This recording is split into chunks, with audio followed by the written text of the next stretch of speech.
Hello everyone, this is Siddharth Patel and welcome to Magnet Brains. So student, हम लोग बात कर रहे थे 73rd and 74th constitutional amendment act, local government की बात कर रहे थे। लास्ट लेक्चर में हमने प्रीवियस ईयर क्वेश्चन देखा था और उस क्वेश्चन से हमें ये पता चला था कि हमें कैसी अप्रोच रखनी है और हम कौन कौन सी अप्रोच हम इस लेक्चर्स में क्या क्या पढ़ेंगे। इस पूरी सीरीज में जो लोकल सेल्फ गवर्नमेंट की, इसमें हम कौन कौन से टॉपिक कवर करेंगे। सो हम इस लेक्चर में बात करते हैं structure of Panchayati Raj institution. हम एक बार पहले पूरा स्ट्रक्चर समझ लेते हैं कि ग्राम पंचायत क्या है, पंचायत समिति क्या है, जिला परिषद क्या है। ठीक है, हम इसे समझ लेंगे।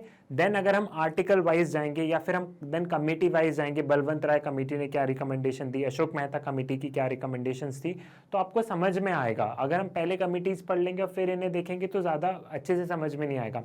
सो पहले हम स्ट्रक्चर देखते हैं। इस वीडियो में हम बेसिकली स्ट्रक्चर के बारे में बात करेंगे। ग्राम पंचायत जो 73rd कॉन्स्टिट्यूशनल अमेंडमेंट एक्ट है वो बेसिकली विलेज लेवल की बात करता है। वो किसकी बात करता है? विलेज लेवल की बात करता है।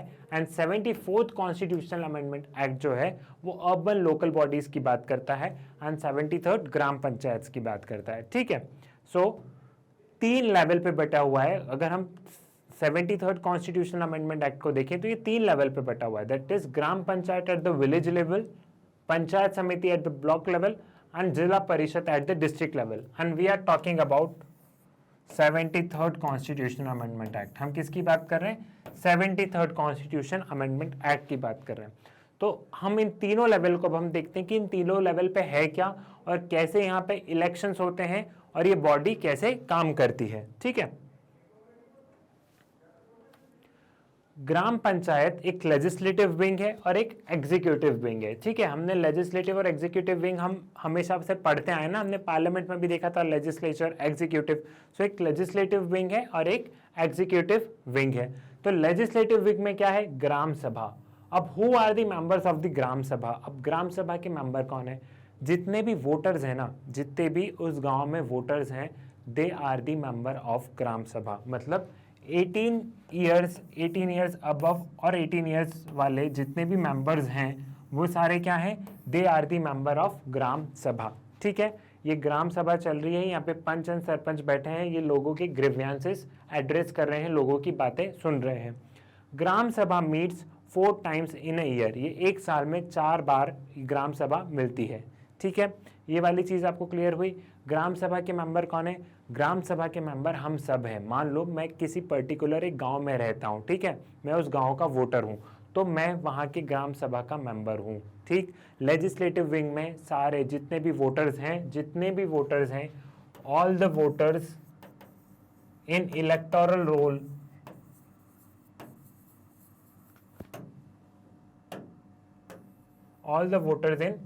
Electoral roll are the members of gram सभा।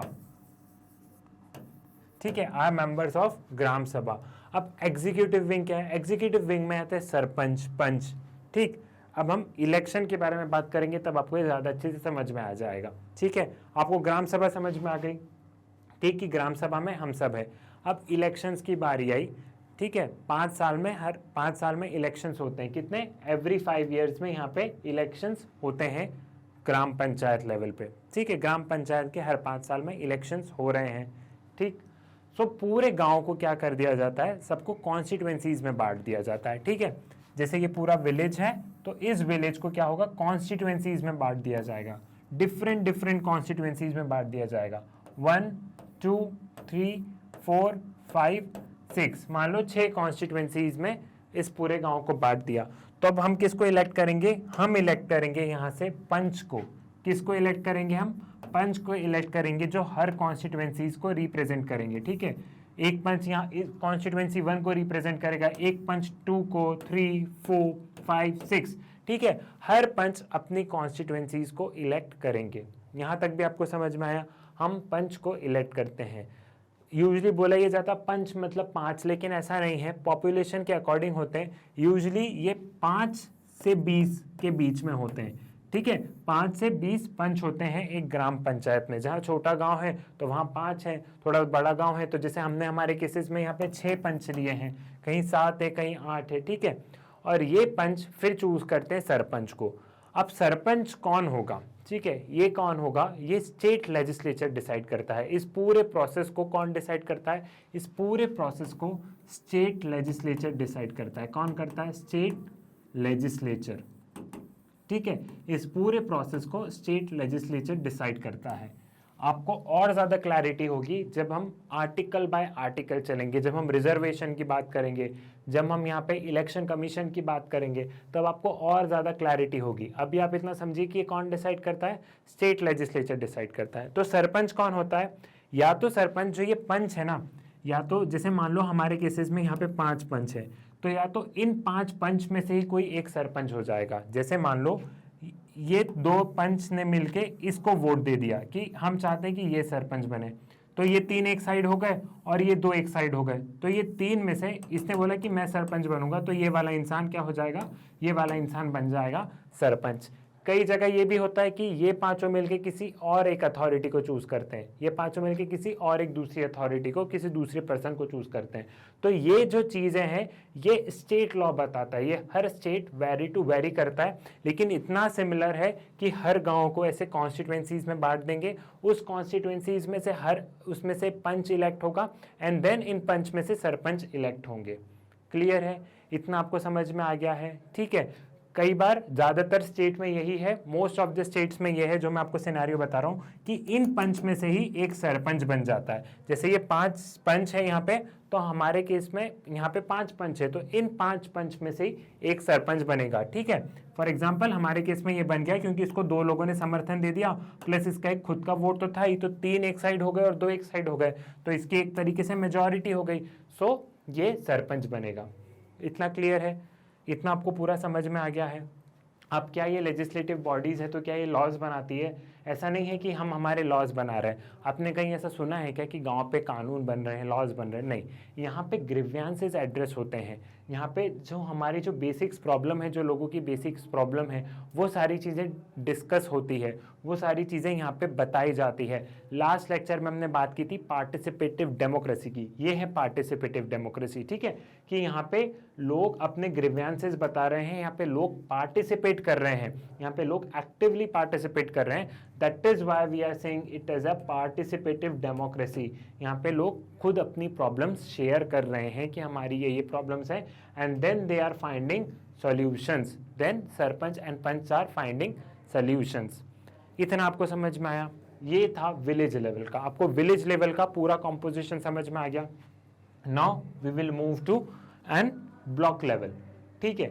अब जैसा कि हमने बात की थी कि 3 लेवल में डिवाइडेड है, एक विलेज लेवल पे है, एक ब्लॉक लेवल पे है एंड डिस्ट्रिक्ट लेवल पे।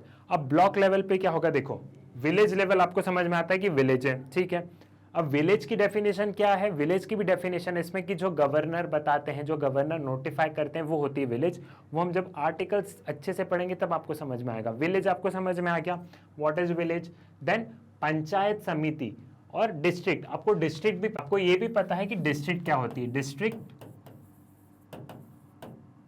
देन विलेज, हमें दोनों पता है कि डिस्ट्रिक्ट और विलेज क्या होता है। तो जो इंटरमीडिएट लेवल होता है, जो इन दोनों के बीच का जो इंटरमीडिएट लेवल है, जो इन दोनों के बीच का जो इंटरमीडिएट लेवल है, उसे हम बोलेंगे पंचायत समिति ब्लॉक लेवल, जो डिफरेंट विलेजेस को एक साथ में कॉन्स्टिट्यूट करेगा, जो डिफरेंट विलेजेस को एक साथ कॉन्स्टिट्यूट करेगा। इसको और अच्छे से समझना है कि अगर किसी को ब्लॉक लेवल समझ में नहीं आया तो मान लेते हैं कि एक डिस्ट्रिक्ट है, ये एक पूरा ये डिस्ट्रिक्ट का एरिया है, it is an area of an district. अब इस डिस्ट्रिक्ट में बहुत सारी क्या होंगी, गांव होंगे। इस डिस्ट्रिक्ट में बहुत सारे गांव होंगे, तो उनको भी हम डिवाइड कर देते हैं कि इस डिस्ट्रिक्ट में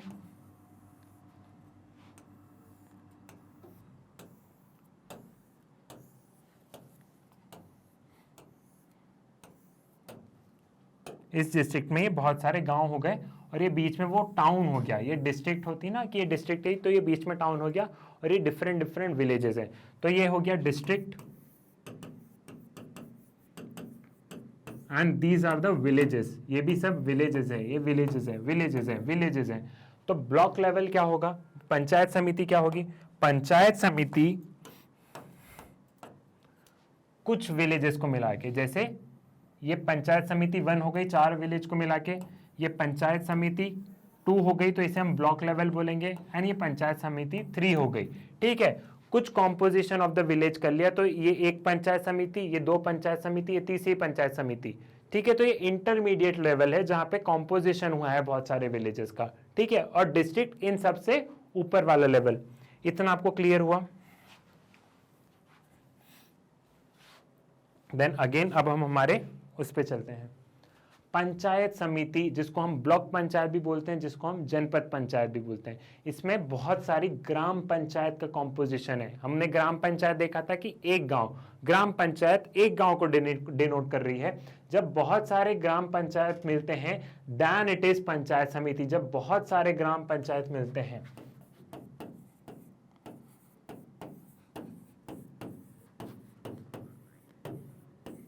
जब बहुत सारे ग्राम पंचायत मिलते हैं देन इट इज पंचायत समिति।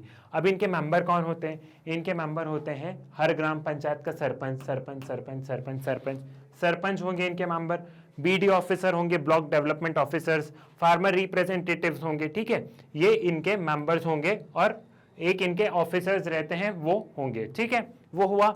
अब इनका इलेक्शंस में कौन होंगे? अब इनका जब इलेक्शंस होगा तो इनके इलेक्शन में कौन पार्टिसिपेट करेंगे?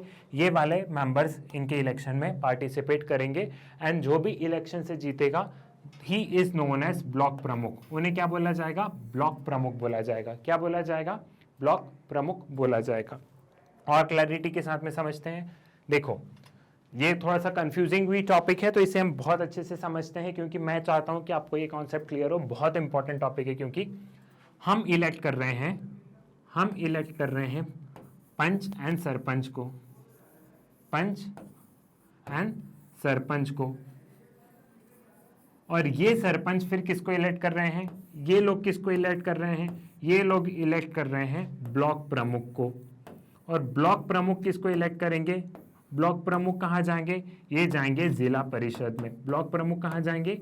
ये जाएंगे जिला परिषद में। तो एक तरीके से इनडायरेक्ट फॉर्म ऑफ गवर्नमेंट हो गया ना, इनडायरेक्ट डेमोक्रेसी, जैसे हम पार्लियामेंट में देखते हैं कि हम इन्हें इलेक्ट कर रहे हैं, ये आगे वाली चेन को इलेक्ट कर रहे हैं और ये वाले आगे वाली चेन को इलेक्ट कर रहे हैं। एक तरीके से चेन है ना, कि आप पंच सरपंच को आपने इलेक्ट कर लिया, देन ये लोग आगे ब्लॉक लेवल पे, जो ब्लॉक लेवल का हेड होगा उन्हें इलेक्ट करेंगे, जो ब्लॉक लेवल के होंगे वो कहाँ पे जाएंगे? वो जाएंगे जिला परिषद में।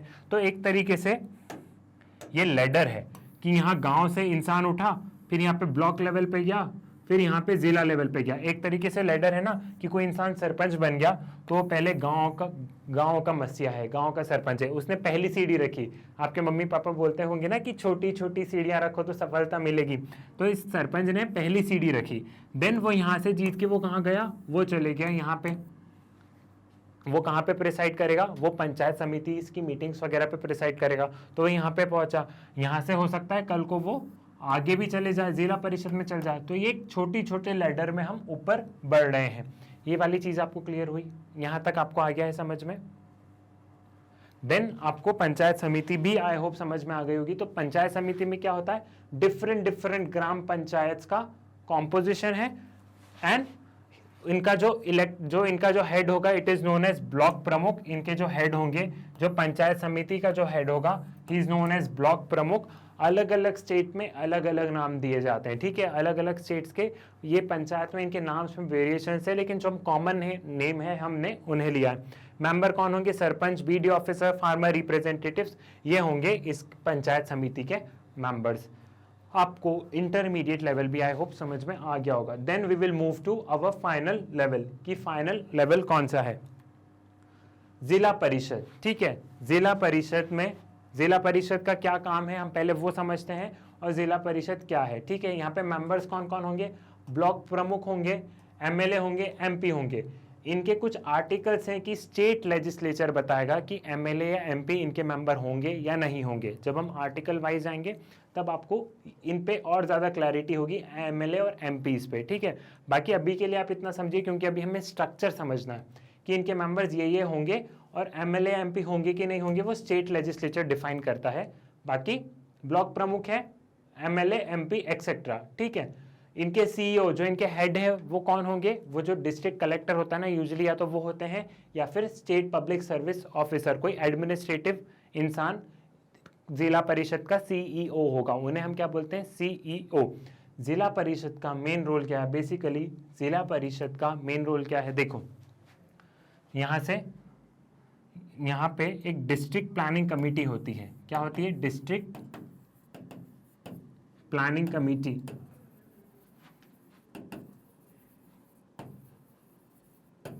डिस्ट्रिक्ट प्लानिंग कमेटी होती है, जिला परिषद पे पूरे डिस्ट्रिक्ट लेवल का प्लान बनता है कि हमें क्या प्लान इंप्लीमेंट करना है, ठीक है। तो यहाँ पे जिला परिषद पे एक डिस्ट्रिक्ट प्लानिंग कमेटी होती है, इतना भी आपको समझ में आ गया। देन अगर आपको पता हो तो कुछ सेंट्रल गवर्नमेंट की कुछ स्कीम्स रहती हैं, कुछ सेंट्रल गवर्नमेंट की स्कीम्स आपके यहाँ भी लागू होती होगी ना, ज़रूरी थोड़ा ना कि आपके यहाँ सिर्फ स्टेट गवर्नमेंट की स्कीम्स लागू होती है। सेंट्रल गवर्नमेंट की कुछ स्कीम्स लागू करना होता है, स्टेट गवर्नमेंट की कुछ स्कीम्स लागू करना होता है। तो जो डिस्ट्रिक्ट जिला परिषद है ये एक एक्ट करता है, ये एक ब्रिज है सेंट्रल और स्टेट गवर्नमेंट के बीच में, और विलेज पंचायत और ये जो ब्लॉक पंचायत है और इन सब के बीच में ये एक ब्रिज है। कौन, डिस्ट्रिक्ट जिला परिषद। क्या है डिस्ट्रिक्ट जिला परिषद, एक ब्रिज है जिससे कि सेंट्रल और स्टेट गवर्नमेंट अपनी स्कीम्स यहाँ पे इंप्लीमेंट करते हैं। सेंट्रल गवर्नमेंट अपनी स्कीम्स कैसे इंप्लीमेंट करती है, अगर सेंट्रल गवर्नमेंट की कोई स्कीम्स है तो वो कैसे इंप्लीमेंट होती है, जैसे कि किसी के अकाउंट में रुपीस ट्रांसफर करने हैं ना, हमारी गवर्नमेंट की बहुत ज़्यादा आजकल ऐसा है ना कि आधार के थ्रू सबके अकाउंट लिंक कर दिए गए हैं, तो हमें बेनिफिट ट्रांसफर करना है, तो वो बेनिफिट लोगों के खाते में आएंगे, ठीक है, मेरे बैंक अकाउंट में आएंगे। अगर मैं सेंट्रल गवर्नमेंट की कोई बेनिफिट ले रहा हूँ तो अगर मेरे बैंक अकाउंट में कुछ रुपए आएंगे तो कैसे आते हैं, सेंट्रल गवर्नमेंट जो होती है वो यहाँ पे डिस्ट्रिक्ट कलेक्टर जो होता है, डीएम जो होता है, डिस्ट्रिक्ट कलेक्टर जो होता है, वो इनके पास में अपने बेनिफिट्स भेजती है, इनसे बोलती है कि आप स्कीम इंप्लीमेंट कीजिए ग्राउंड लेवल पे। सेंट्रल गवर्नमेंट डायरेक्ट किससे बात करती है, जो जिला का हेड होता है, डिस्ट्रिक्ट कलेक्टर, डिस्ट्रिक्ट मैजिस्ट्रेट, वो उनसे बोलती है कि आप ये स्कीम इंप्लीमेंट कीजिए। Bypassing state government, central government ये वाला रास्ता नहीं चुनती है कि ये जाएगी स्टेट गवर्नमेंट पास, फिर स्टेट गवर्नमेंट इनके पास जाएगी, ऐसा नहीं होगा। सेंट्रल गवर्नमेंट डायरेक्ट कोऑर्डिनेट यहाँ पे कर रही है एंड देन ये आगे यहाँ से स्कीम्स को इम्प्लीमेंट करते हैं, ठीक है। अगर किसी के अकाउंट में रुपए डालने हैं तो सेंट्रल गवर्नमेंट क्या करती है कि यहाँ पे डिस्ट्रिक्ट कलेक्टर का जो डीएम जो है, डिस्ट्रिक्ट मैजिस्ट्रेट जो है, उनके जो ऑफिशियल अकाउंट है, जो उनका जो ऑफिशियल अकाउंट है वहाँ पे उन्होंने रुपए ट्रांसफर कर दिए, और यहाँ से डीएम अपनी एक बटन दबाते ही जो यहाँ के जो बेनिफिशियरीज हैं, जो अलग अलग गाँव में रह रहे हैं, जो यहाँ के बेनिफिशियरीज हैं, वहाँ तक वो रुपए पहुँच जाएंगे। आजकल तो डिजिटल का ज़माना है ना, तो फटाफट काम हो जाता है कि इन्होंने यहाँ रुपए ट्रांसफ़र किए और यहाँ से ये देखते हैं कि कौन कौन से बेनिफिशियरी हैं, एक क्लिक में ये रुपए यहाँ पे ट्रांसफ़र हो जाते हैं, ठीक है। अब वैसे ही अगर स्टेट गवर्नमेंट की कोई स्कीम इंप्लीमेंट करनी होती है तो वो भी यहाँ से ही इंप्लीमेंट होती है नीचे, ठीक है। तो ये एक तरीके से यहाँ पे ये ब्रिज है, ये ब्रिज का काम कर रहे हैं कि इन दोनों लेवल्स के बीच में कोऑर्डिनेट करना, स्कीम्स इंप्लीमेंट करना, और यहाँ पे एक डिस्ट्रिक्ट प्लानिंग कमेटी होती है जो कि स्कीम्स को ग्राउंड लेवल पे इंप्लीमेंट करती है। आई होप आपको ये तीनों लेवल अच्छे से समझ में आ गए होंगे। ये तीनों चीज़ क्या है, ये तीनों क्या है, ये आपको बहुत अच्छे से समझ में आ गया होगा। ग्राम पंचायत, पंचायत समिति एंड जिला परिषद, ठीक है।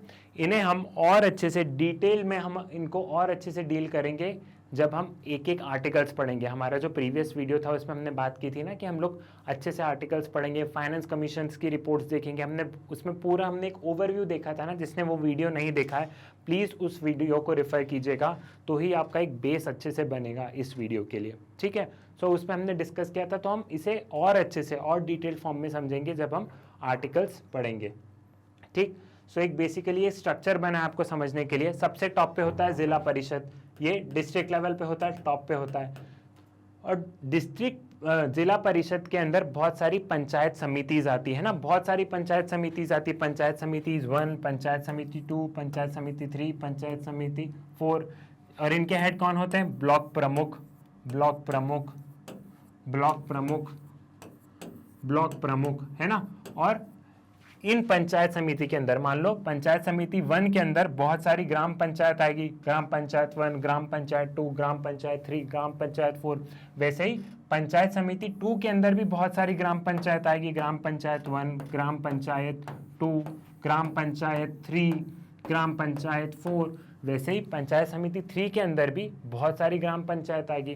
तो ऐसे करके एक ये पूरा एक हमारा चार्ट बन रहा है ना, ऐसे करके एक पूरा पिरामिड बन रहा है ना कि नीचे बहुत सारी ग्राम पंचायत है, ग्राउंड लेवल पे देखो,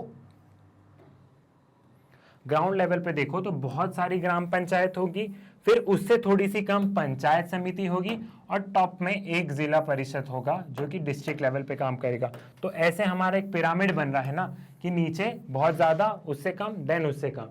ठीक है, इनका इलेक्शन हम डायरेक्ट कर रहे हैं, इनका इलेक्शन डायरेक्ट होगा ग्राम पंचायत का, इनका इनडायरेक्ट होगा और इनका भी इनडायरेक्ट होगा। ठीक है, यहां से इनडायरेक्ट इलेक्शंस होते हैं, सिर्फ हम ग्राम पंचों को डायरेक्टली चुनते हैं, पंच और सरपंच को। ठीक है, ये वाली चीज आपको क्लियर है, ये आपको समझ में आ गया है। Now we will move to the constituent assembly debates.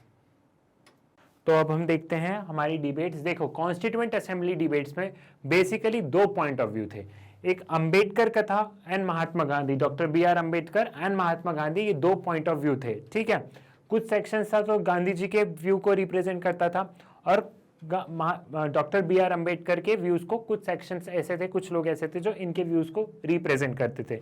Basically इनकी डिबेट्स में है क्या, इन डिबेट्स में ये, जैसे आपको भी पता है कि महात्मा गांधी चाहते थे कि पंचायती राज इंस्टीट्यूशन एक मतलब कंपलसरी हो, जैसे हमको कॉन्स्टिट्यूशन अमेंडमेंट करना पड़ा।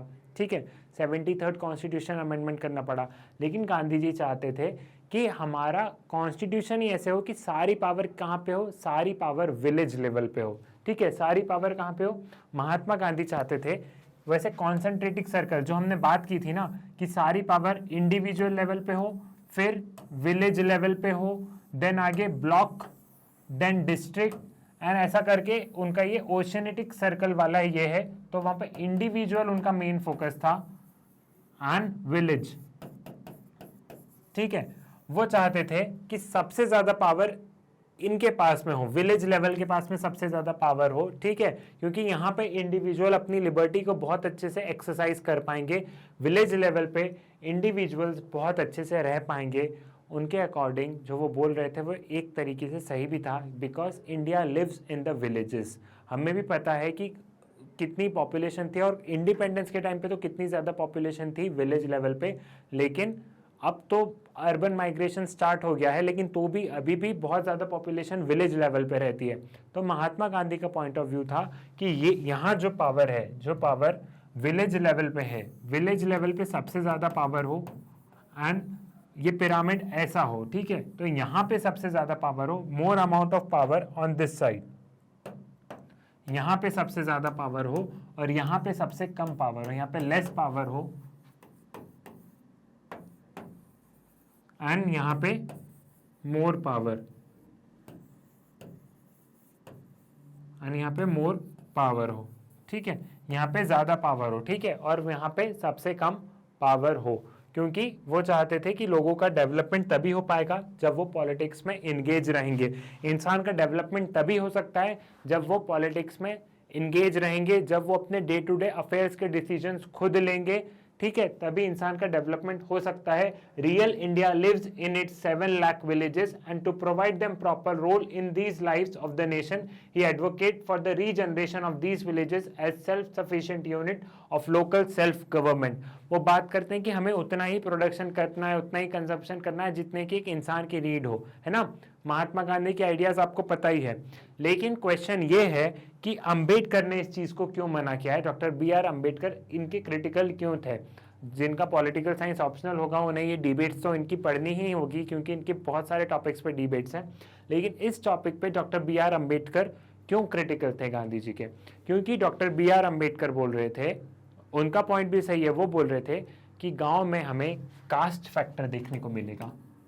कास्ट पहला पॉइंट। Second point regionalism.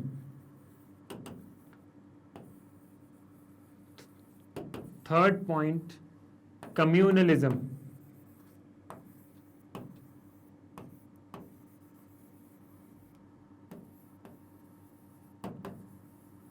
ठीक है, इंटीग्रिटी। इन पॉइंट्स को कंसिडर करो।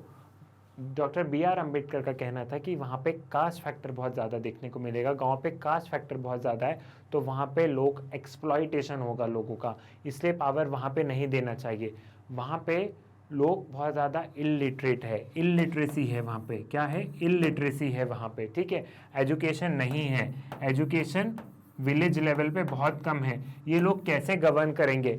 और जिस हिसाब से अब कंट्रीज मर्ज हो रही हैं, जैसे अब इंडिपेंडेंस का भी टाइम था, जैसे अगर हम हमारे 1950s का एरा देखें तो धीरे धीरे सारे वर्ल्ड एक तरफ आ रहे थे। ऑल्दो हमने ग्लोबलाइजेशन का फिनोमेना 1991 से हमें देखने को मिला, लेकिन क्या इंडिया एक आइसोलेशन में रह सकता था? इंडिया एक आइसोलेशन में नहीं रह सकता था, इसलिए उन्होंने बोला कि इन लोगों के पास में विजन नहीं होगा, इन लोगों के पास में क्या नहीं होगा, इनके पास एजुकेशन नहीं है, यहाँ पे कास्ट फैक्टर देखने को मिलेगा, रिलीजन फैक्टर देखने को मिलेगा, और एक रीजनलिज्म की भावना जग जाएगी। रीजनलिज्म, जब आप सोशल इश्यूज पढ़ेंगे तो रीजनलिज्म में ऐसा होता है कि मैं इस गांव का हूँ, मुझे तुम्हारे गांव से क्या लेना देना। हम as a country, as a whole कभी नहीं सोच पाएंगे, हम कभी भी इंडिया को एज अ नेशन नहीं मान पाएंगे, हम सिर्फ हमारे रीजन्स में बट के रह जाएंगे कि ये मेरा हिस्सा है तो तुम्हें क्या, ठीक है। और इंडिया में इतनी ज़्यादा डाइवर्सिटी है, इतने अलग अलग तरह के लोग रहते हैं, इतनी कास्ट फैक्टर है, इतना रिलीजन फैक्टर है, अगर रीजनलिज्म आ गया तो हम हमारी कंट्री को अच्छे से इंटीग्रेट करके नहीं रख पाएंगे, हम हमारी कंट्री को अच्छे से इंटीग्रेट करके नहीं रख पाएंगे। इसलिए सेंटर के पास में ज़्यादा पावर होनी चाहिए। और उस टाइम पे आपको ध्यान हो तो बहुत सारे प्रिंसली स्टेट्स को मर्ज भी कर रहे थे, अगर आपने हिस्ट्री पढ़ी होगी, है ना। सो हमें कंट्री का इंटीग्रेशन भी करना था। अगर इस बीच में ज़्यादा पावर विलेज लेवल पे दे दी जाए तो वो देश के लिए हानिकारक होगा। और गांधी जी का भी पॉइंट ऑफ व्यू इसलिए सही था क्योंकि वो ये बोल रहे थे कि इंसान वहाँ पे रहता है। अब ऐसी डेमोक्रेसी भी क्या काम की कि सिर्फ हम चुनाव में वोट डालने जा रहे हैं, उसके बाद में आता पता ही नहीं है। तो कम से कम इंसान अपने डे टू डे अफेयर्स की, उसकी जीवन में क्या होना चाहिए, कैसे डेवलपमेंट होना चाहिए, ये इंसान खुद तय करे। तो ये महात्मा गांधी चाह रहे थे कि इसलिए पॉलिटिक्स में सारे लोग एक्टिवली इंगेज्ड रहे, और अंबेडकर का ये पॉइंट ऑफ व्यू था। इतना आपको समझ में आया? इसी डिबेट को बस एक पॉइंट और आगे लेके चलते हैं। तो इसी डिबेट का एक पॉइंट है local versus global, local versus global debate. क्योंकि यहाँ पे हमने बात कर ही ली है तो इस डिबेट को भी यहीं पे देख लेते हैं, ठीक है। लोकल मतलब ये होता है, लोकल वर्सेस ग्लोबल डिबेट में ये है, लोकल जो गांव के लोग हैं या जो हम मान लेते हैं एक सिटी के लोग हैं, ठीक है। मान लो मैं भोपाल में हूं और एक और सिटी है बेंगलुरु। इन दोनों सिटीज में बहुत डिफरेंस है, ठीक है, इन दोनों सिटीज में बहुत ज़्यादा डिफरेंस है। तो भोपाल के लोगों को पता है कि उनको किस चीज़ की आवश्यकता है, तो उनकी प्लानिंग भोपाल के हिसाब से होनी चाहिए। बेंगलुरु के जो पीपल हैं, जो बैंगलोर में रह रहे हैं, उन्हें पता है कि उनकी प्लानिंग कैसी होनी चाहिए, उनकी सिटी को क्या ज़रूरत है, तो उनकी प्लानिंग उस हिसाब से होनी चाहिए। अभी क्या हो रहा है, अभी जैसे ग्लोबल में हम यूनाइटेड नेशंस को ले लो, यूनाइटेड नेशंस बोल रहा है कि क्लाइमेट चेंज वाला जो इश्यूज है, देखो यहाँ पे हम कितनी सारी चीज़ों को लिंक करेंगे। जो क्लाइमेट चेंज वाला जो इशू है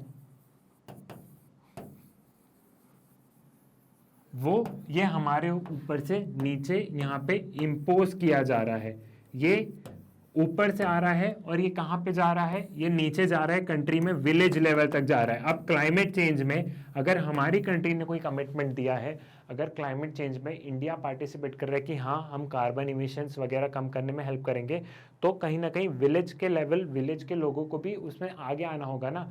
तो ऊपर से ऑर्डर आ रहा है और नीचे से हम उसको इम्प्लीमेंट कर रहे हैं, ठीक है। कोई भी प्लान बन रहा है, मान लो अगर हम एक नेशनल लेवल की बात करें तो प्लान बन रहा है सेंटर लेवल पे और वो इम्प्लीमेंट हो रहा है विलेज लेवल पे, ठीक है। अब क्वेश्चन ये आता है, क्वेश्चन इसमें यह आता है, जो ग्लोबल लोकल डिबेट में जो इस फिनोमिना को सपोर्ट करते हैं वो बोलते हैं कि सेंटर को क्या पता कि विलेज की क्या नीड है, ऊपर बैठे लोगों को क्या पता है कि हमारी क्या नीड है। हो सकता है उत्तर प्रदेश के विलेज की अलग नीड हो और हो सकता है कर्नाटका के विलेज की अलग नीड हो। तो आप कैसे तय कर सकते हैं कि हमारी क्या क्या नीड्स हैं? आपको हम लोग हमारा प्लान खुद बनाएंगे कि इस विलेज की क्या ज़रूरत है, इस विलेज की क्या ज़रूरत है। हो सकता है यहाँ पानी की समस्या नहीं हो और यहाँ बिजली की समस्या हो, यहाँ इलेक्ट्रिसिटी की हो, तो दोनों के इश्यूज अलग अलग रहेंगे ना, तो दोनों का डेवलपमेंट भी तो अलग अलग होना चाहिए। ये डिबेट है। और जो ग्लोबल वाले हैं, जो ग्लोबल वाले फिनोमिना वाले हैं, जो ग्लोबल फिनोमिना वाले हैं, वो क्या बोलते हैं, वो बात करते हैं कि जो ग्राउंड लेवल पे लोग हैं उनके पास में एजुकेशन की कमी है, लैक ऑफ विजन है,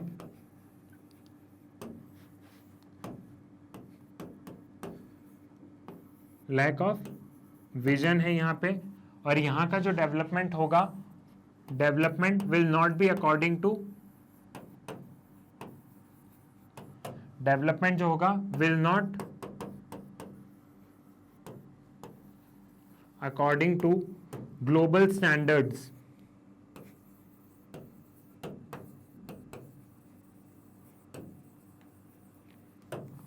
जो ग्लोबल वाले हैं वो बोल रहे हैं एजुकेशन नहीं है, विजन की कमी है, development will not be according to the global standards. हमारी सोसाइटी में इतनी ज़्यादा डाइवर्सिटी है, तो अगर हमने सारे प्लान लोकल लेवल पे छोड़ दिए हैं तो कुछ भी अच्छे से डेवलपमेंट नहीं हो पाएगा। कोई एरिया बहुत ज़्यादा डेवलप हो जाएगा, कोई एरिया डेवलप नहीं हो पाएगा। इसलिए प्लानिंग हमें ऊपर, मतलब ग्लोबल लेवल से ऊपर प्लानिंग कहाँ से होनी चाहिए, इसलिए प्लानिंग हमेशा सेंटर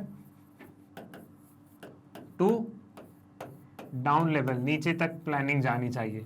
ठीक है, सेंटर टू यहाँ पे होनी चाहिए। और लोकल लेवल का ये है कि प्लान हम करेंगे, ठीक है, प्लान हम लोग करेंगे और पावर का फ्लो अपवर्ड्स होगा। यहाँ पे पावर का फ्लो अपवर्ड्स होगा और यहाँ पे पावर का फ्लो डाउनवर्ड्स होगा।